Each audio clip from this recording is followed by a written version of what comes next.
Boa noite, senador. Senador, como o senhor avalia o depoimento do ex-secretário Élcio Franco de hoje? Olha, foi um depoimento com muito conteúdo, né? O coronel Élcio veio à CPI, respondeu todos os questionamentos, enfrentou, né, todas as provocações e foi um depoimento esclarecedor. Tratou sobre a aquisição de vacinas, tratou sobre a situação no estado do Amazonas, enfim, foi realmente um depoimento de muito conteúdo, por ter sido o secretário executivo do Ministério, né, tinha conhecimento de todas as tratativas, apresentou ali a linha do tempo, o papel do Ministério da Saúde, a decisão do governo com relação tanto à aquisição de vacina, como com relação ao auxílio aos estados e municípios com suporte de respiradores, de oxigênio. Portanto, foi para mim hoje um dia muito esclarecedor para a CPI.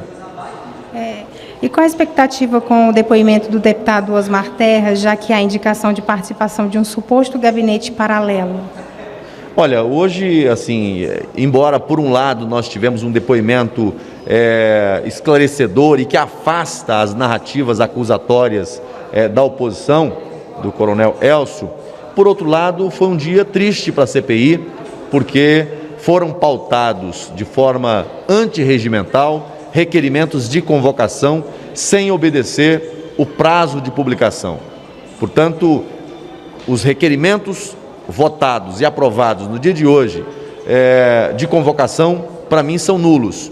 Eu apresentei agora há pouco uma questão de ordem ao plenário do Senado Federal para que o presidente do Senado torne nulos, sem efeito, os requerimentos que foram votados hoje para a convocação de depoentes que não tenham obedecido o prazo regimental.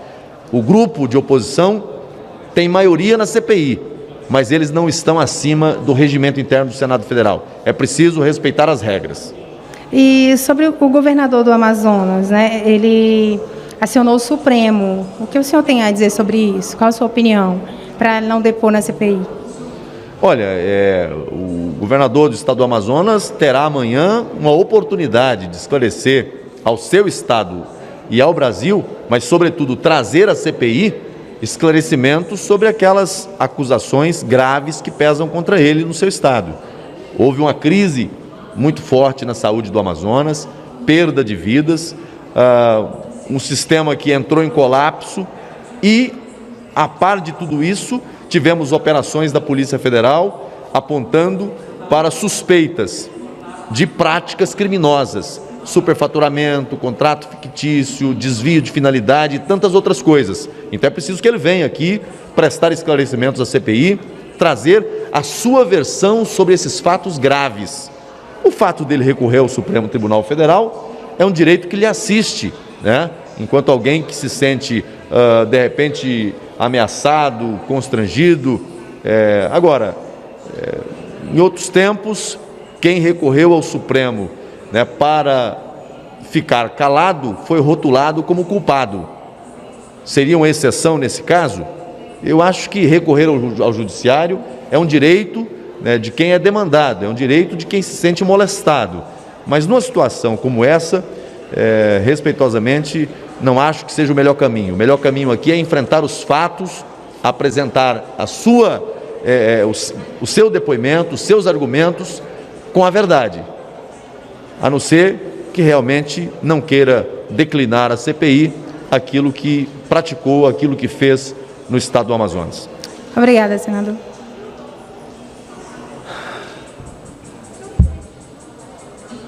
Senador, boa noite. Boa noite. Luiz Calcanho do Correio, só uma pergunta. Queria que o senhor detalhasse um pouco melhor que quebra de regimento foi essa, tendo em vista que, conversando com a oposição, alguns senadores destacaram que essas manobras são muito comuns e nunca são contestadas quando ocorrem, por exemplo, no plenário, contra a minoria, contra a oposição, contra partidos de esquerda. A oposição usou o termo correto, essas manobras, porque é uma manobra regimental. Desde o início, nos trabalhos da CPI, nós firmamos o entendimento de que requerimentos com pedido de informação nós votaríamos sem observar, né, o rigor regimental, com a publicação da pauta com 2 dias de antecedência. Mas em relação às convocações, em relação à quebra de sigilos, nós exigiríamos que se cumprisse o regimento interno. O que nós solicitamos não é nada mais do que o cumprimento do regimento. Veja, você numa CPI, sobretudo quando você está tratando de convocação de depoentes, você tem que obedecer o devido processo legal. Você está tratando da quebra de sigilos, você tem que obedecer o devido processo legal. Agora, apresentaram requerimentos de convocação de depoentes ali na hora da sessão. O autor leu lá da bancada o nome de quem seria convocado e mandou para a mesa. E o presidente incluiu extra pauta, pautou, votou, e aí?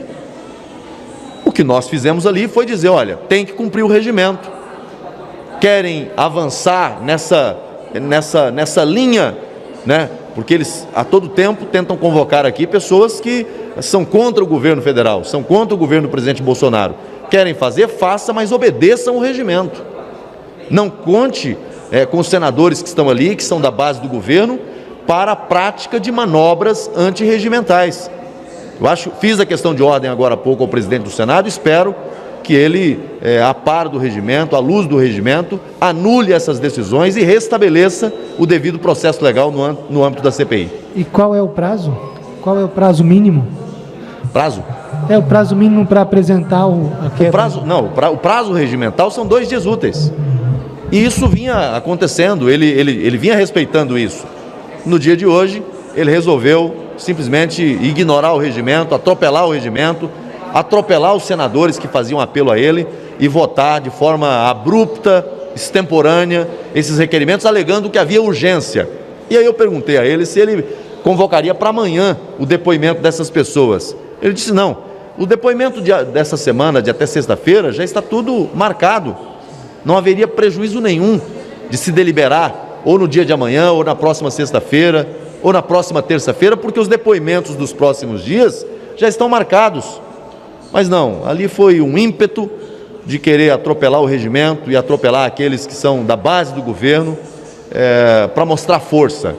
Eles fazem reuniões secretas com o grupo majoritário, levam senadores que sequer são da CPI, não são membros, discutem, decidem e quando chega ali, chegam e querem impor a decisão deles. Foi o que eles fizeram hoje, em total desrespeito ao colegiado, ao grupo que representa hoje a minoria na CPI. Muito obrigado, senador. Obrigado. Senador Marcelo Montanini, do Metrópolis, tudo bom? Tudo bem. Uma dúvida, que é 2 em 1, na verdade. A respeito do depoimento de amanhã, não sei se vocês já receberam alguma informação sobre habeas corpus e tudo mais, do governador Wilson Lima, e eu gostaria de saber a sua expectativa, tanto em relação ao habeas corpus, quanto em relação ao depoimento. Bom, em relação à decisão do Supremo Tribunal Federal, não se chegou aqui nenhuma informação de que o Supremo tenha dado alguma decisão. A informação que se tem é de que houve o ingresso no Supremo Tribunal Federal tentando evitar de vir à CPI, ou se vier, ouvindo, ter a possibilidade de permanecer em silêncio. Mas não há notícia até esse momento de alguma decisão do Supremo Tribunal Federal. A expectativa é de que realmente o governador compareça à sessão, preste o seu depoimento e esclareça os fatos, as acusações graves que pesam contra ele. Tanto no caso do governador do estado do Amazonas, quanto os demais governadores que estão convocados pela CPI. Mas quais os pontos exatamente? Eu imagino que desvio de recurso, a crise de Manaus, mas o que vocês, sobretudo a base governista, o que vocês esperam tirar dele? Não, assim, o liame da CPI é justamente o recurso federal que foi encaminhado a essa unidade da federação e às demais. O que gera competência para a CPI investigar, para a CPI atuar, é justamente a presença de recurso federal. Aonde há recurso federal, é atraída a competência federal para investigar, tanto da Polícia Federal, do Ministério Público Federal, do Tribunal de Contas da União, quanto da CPI. Então, o caminho é seguir o caminho do dinheiro, é isso que vai acontecer. Agora, no caso do Amazonas, nós tivemos uma crise sanitária gravíssima, com consequências para a sociedade, e o governador sofreu lá algumas operações da Polícia Federal que apontam para indícios gravíssimos de prática de crimes contra a administração pública, atos apontados como atos de corrupção. Obrigado, gente. Um abraço.